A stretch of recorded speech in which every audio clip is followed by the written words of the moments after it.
Reveal a natural, radiant glow with Tizo Tinted Moisturizing Serum. With skin-loving ingredients like hyaluronic acid, glycerin, and ceramides, this serum delivers long-lasting hydration, leaving skin feeling nourished and refreshed. 5 luminous shades provide a radiant hint of buildable color with a glowing, sheer finish that enhances your tone and texture. Gentle, all-mineral SPF 30 and antioxidants protect against UV and environmental damage. Experience skincare that hydrates, protects, and perfects with Tizo's Tinted Moisturizing Serum. Visit tizoskin.com for details. Are you interested in providing results-driven treatment services? Join a team of like-minded individuals who share your passion and support your success. With more than 1,000 franchised locations in 49 states, Massage Envy is not only the nation's #1 provider of massage services collectively across its franchise network, but also a national leader in skincare. Start or grow your career at a Massage Envy franchised location. Visit massageenvy.com/SDcareers for full details.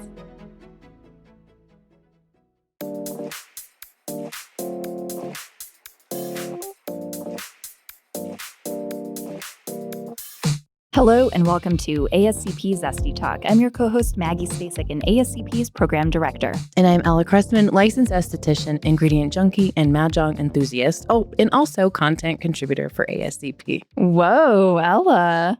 I love it. It's so fun, very relaxing. Okay. Well, today we're diving into something that hits close to home, I think, for so many estheticians. What happens when your business becomes your identity? Ugh. Dun, dun, dun. When you are your brand, where do you draw the line between personal and professional, right? Now, don't get me wrong, because building a personal brand is powerful. Your clients connect with you, like your style, your voice, your vibe. But what happens when it starts to feel like there's no separation between the professional you and the personal you? It's not easy. Yeah. Now, Ella, you are Ella Cress Skincare. So I think you can really speak to this. I can relate to this in there's duality with this statement, because literally I named my business, I dropped the man from my maiden name, and that's how Ella Cress Skincare was born. I thought it sounded so sophisticated in 2000 whatever, but it was a big mistake, if I'm being honest. Oh, tell us. Okay. Because Ella is Ella Cress Skincare. And so when I had employees, people wanted to book with me. That was problem number 1. Number 2, I can never scale it and sell it because it's literally me. I am the name. So that was another problem. There was a time when I was considering it at the height of productivity, as it were. But the other part of that is that I felt, as the face of it, that it changed things differently from than if I was working for someone else, Yeah. Okay. So this is such a big topic, I feel like. On the one hand, being the face of your business, I think, is a strength. It's building trust and authenticity. So you mentioned being Ella Cress Skincare, people only wanted to book with you. But let's say you had named it, Glow, blah, blah, blah, face bar. I think being the owner, people still would seek you out and only want to book with you. That could be. Maybe I'm wrong, but I think that is... Right, the status of, she somehow must know more because she owns a place. Yeah. On the flip side, being the face can lead to burnout, blurred boundaries. You are the face, you are the business. When do you shut it off? That's really hard. In fact, it started in school for me. It started in school. One of my classmates, we were both working full time and then going to school at night. And we were young. So then sometimes we'd go out after or on the weekends. And it was topic. It's not rare to say, what do you do? Like when you're meeting people, but it became a topic. And then people want advice on this. Can you look at this thing? And that's when it started for me, of not the separation versus, oh, what do you do? I'm in insurance. Oh, that's cool. Yeah. What else do you like to do? Versus like, I'm an esthetician. Oh, you do skin. Can you look at this? Or what do you think I should do about this? And I think that's similar in other professions like lawyers and doctors. Not to put us there, but you know what I'm saying? Oh, I pretend I'm a doctor all the time. That's funny. You're like benzoyl peroxide. Yes. You have blah, blah, blah. I can totally help you with that. Yeah. I remember one time being in school and that coming up because we were in that section of school where like, you can't diagnose, you can't prescribe. And somebody asked something and I said, well, I'm not a doctor. And then I took a big drink of my drink. But this is what I would say, because I'm in school, I know everything. Yeah. And my friend actually would give me a hard time about that for a long time. She thought it was hysterical, just, Yeah. Okay, but anyways, yeah. Totally. Hang on, let me just get my latex gloves and we'll take care of that for you. That's my glove snapping. Let me get it out. Totally. So let's talk about the blend of personal and professional. In our industry, and I think this is a bit what you're talking about, clients often choose us, not just our services. Right? I think absolutely. And that's what really, when we talk about competition, we say, hey, don't worry about it because it's so much more than just a product on a face in a certain cadence. It's absolutely about connecting. So they do choose us, not just our service, for sure. Yeah. And, when people hear, oh, you're an esthetician? Let me ask you something. Let me get your advice. Tell me, blah, blah, blah. It's that connection. That's part of it, I think. Yes, absolutely. So do you think this blend is unavoidable? I do think it's unavoidable, but I also think you can change or shift or control the blend a little bit. As I mentioned, when a lot of us are business owners also, estheticians, and that comes with networking. So we're constantly a representative of our companies because we're in that space. So I think that blend is really easy to have happen as far as like crossing over personal and professional. So we do have to be conscientious of that, act right in public, certain things. But we can also be careful, like if you're at a party or a setting and people are asking you advice, you don't have to go into that. You can establish the difference by saying, oh yeah, I would love to make you an appointment. Here's my card and end it there versus getting sucked into a 15-minute conversation about peptides, for example. Yeah. Okay. Really interesting. And very good point. I mean, you choose where that boundary ends or you cut off the conversation. Sometimes I think we've talked about this before. Estheticians are nurturers, givers, right? And it might be hard for us to set that boundary, cut it off, and divert the conversation somewhere else. I want to say something else here too, because you are your business. And so you have to be really careful about how you behave and how you maneuver. This recently came up where we'll just call it a business owner, had done some things that was unbecoming of a professional and lost respect in our local community.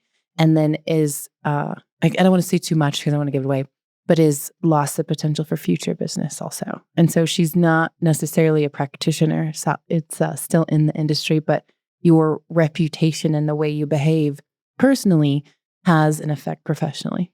Yeah, absolutely. That's in all industries or most industries, probably, I would say. But yeah, especially when you are your business. For sure. So was there a time when your personal identity and professional brand became one and the same, or was that how it started from the beginning? You mentioned in school. I think it started in school. And then I started a business right after school, named the business after myself, and put everything into it, put my whole self into it. My livelihood depended on it. So it's hard not to become my business. And that's the direction it was. It wasn't that my business became me. I became on all the time. Every conversation I had, trying to really kind of solicit business, if you will. Trying to get people in, trying to justify that I did know what I was talking about. So I would get sucked into those conversations where we were talking about ingredients and products, and my efforts were intended to pull them in for an appointment. But really, I just armed them with information that they could take to the, big box beauty store or whatever. So I did learn some ways to use the blend to my advantage and also ways to stop the blend from being overwhelming. Yeah. So What happens when you can't separate the two? I mean, 1 minute you're building a brand and the next you feel like you can't turn it off. It's this unspoken pressure to always be on, I think is what you're saying, to always be the expert, the cheerleader, the perfectly branded Esty. My opinion about estheticians, majority go into the industry with this anticipation they're going to become a solo esthetician. Would you agree? I would say that's the goal. And you could see that in conversations online where it's like, just go work for someone else until you can be your own boss. Yeah. How do you, I mean, I'm saying this as a rhetorical question. I mean, how do you become a solo esthetician and have personal and professional separate? It seems like in our industry, it's always one and the same. Especially with social media as a huge part of your identity too. I mean, that's a great question. I think you can have the forward perception that that's the case as long as you have a behind the scenes plan to set aside time for you and to almost check in with yourself that you are not the brand. And by that, I mean, perhaps taking breaks, vacations, scheduling time off, and having a start and an end to your day. Because even till this year, what I was doing is taking calls on the weekends or at night or early in the morning. And I was resentful of it. I had been resentful of it for a long time. And there are periods where I would not answer or even snarkily answer back. It's the weekend. I'll get back to you on Tuesday. Like I was being passive aggressive. I don't even know if it was picked up that way, but I realized having those, I guess, boundaries would be the best thing. So don't give access to your personal cell phone number. Key. That's why I don't really text. I do now text through my booking software, but creating a space where you can have us stop personally. So I'm closing my shop for the day and I am now off. And that includes even scheduling time for your admin stuff during the time you're at your location. Yeah, it becomes a slippery slope, I think. And in my opinion, really what we're talking about is burnout. It happens to everyone in your slow periods and in your busy periods. This resentment that you're talking about, if those boundaries are not set, it's easy to feel that way. Yeah. So here's the truth. In my opinion, you can love your business and still feel like it's taking over your whole life. And the sacrifice comes to your family. So I would answer the phone when I'm with my husband, or I would be with my niece and nephew and, answering an email or things like that. I'm missing out. I put that over everything. And it's something that my dad owns a business, my brother owns a business. And I noticed that happening even at our family gatherings of like the business conversation took over everything. So being aware of that, also having that to look at and not wanting to portray that myself too. So I think it's important to have a little separation. Yeah, I totally agree. I think it doesn't mean you're doing something wrong. It just means it's time to reconnect with who you are outside the treatment room. Mm-hmm. And you mentioned some things like taking those breaks, getting a vacation, reconnecting with your hobbies. Yeah, all my hobbies were skin related, like looking up ingredients, or I'm going to keep on. All my hobbies were related, whether I was like reading papers at night on ingredients or different formulations, or if I was popping a pimple. No, I'm just kidding. If I was popping a pimple in the mirror, it was consuming. I was Ella Cressman skincare from rise until laying it down at night. And so very important. Yeah. So some ways that Estes can build a powerful personal brand while keeping their identity intact. Having intentional branding, you can show your values without revealing every detail of your life. One thing we've talked about in prior podcasts is having your professional social media and your personal social media. And that separation, I think, also extends into the treatment room when you're engaging with your clients.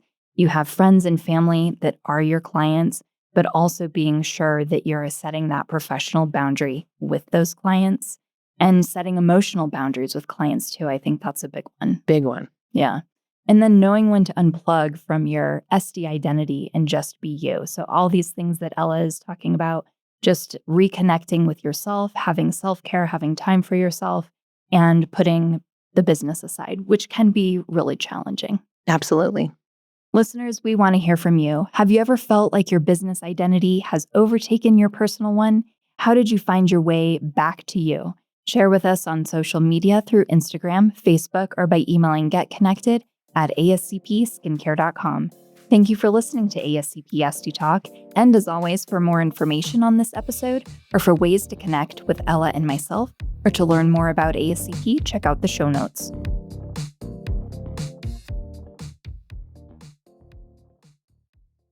This podcast is sponsored by LAMPROBE. LAMPROBE is a popular aesthetic tool that enables skincare practitioners to rapidly treat a wide variety of common minor skin irregularities, or MSI.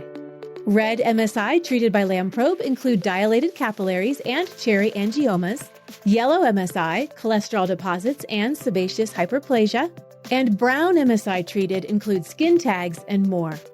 LAMPROBE MSI treatments are non-invasive and deliver immediate results. LAMPROBE can empower your skin practice with these new and highly in-demand services. For more information, visit lamprobe.com. That's LAMPROBE.com. And follow LAMPROBE on social media @LAMPROBE.